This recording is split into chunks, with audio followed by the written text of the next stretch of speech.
যে মানুষগুলো এখন আমাদের কাছে একদম স্মৃতির মণিকোঠায় আটকে আছে। আমি একটু সিনেমা কেন্দ্রিকই কথা বলি।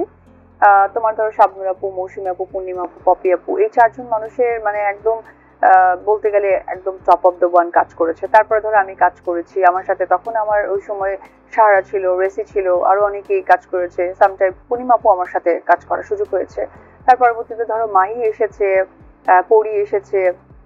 কিন্তু তারপরে যখন কেউ একজন কাজ করতে স্টার্ট করলো তখনই না নোংরামি স্টার্ট হয়ে গেল।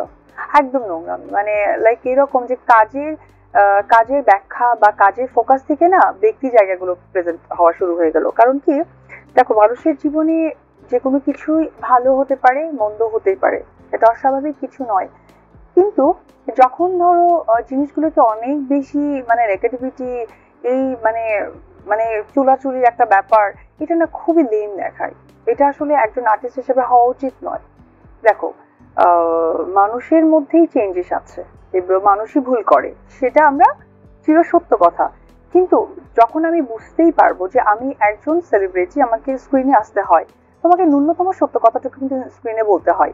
কারণ আমরা যত কিছুই করি না কারণ, অভিনয়, অ্যাক্টিং যতটাই আমরা সাজিয়ে স্ক্রিনে প্রেজেন্ট করি, কিন্তু কিছু এই প্রোগ্রামগুলোর মধ্যে কিন্তু একদম বাস্তব সত্য কথাগুলো কিন্তু শেয়ার করতে হয়, তুমিকে আসলে প্রকাশ করতে হয়। যেমন হচ্ছে যে আমি যেমন আমার মা বোনদের সাথে, ফ্রেন্ডসদের সাথে যে সত্য গল্পটা করব, এই প্রোগ্রামগুলো কিন্তু সেই প্রোগ্রামই যেখানে আমি দর্শকদের সাথে সত্য কথাগুলো বলবো। কিন্তু আমি যদি চিবিয়ে ইনিয়ে বিনিয়ে তোমাকে মিথ্যে কথাগুলো বলি, তাতে করে হয় কি জানো, মানে ব্যক্তিত্ব নষ্ট হয়, ইন্ডাস্ট্রি তো একদমই জঘন্য হয়ে যায়। এবং তুমি খেয়াল করে দেখবে যে বিগত বছরগুলোতে না এত নোংরামি ইন্ডাস্ট্রিতে ছিল না, যেটা এখন ইদানিং হয়ে গেছে একটা টোটালি নোংরামি। নোংরামি মানে এখন এমন হয়ে গেছে যে তোমাকে নিয়ে আমি বাজে মন্তব্য থেকে শুরু করে ব্যাড ল্যাঙ্গুয়েজ ইউজ করছি, এবং পুরো ফ্যামিলির লোক শুধু তোমাকে ছোট করে কথা বলতেছে।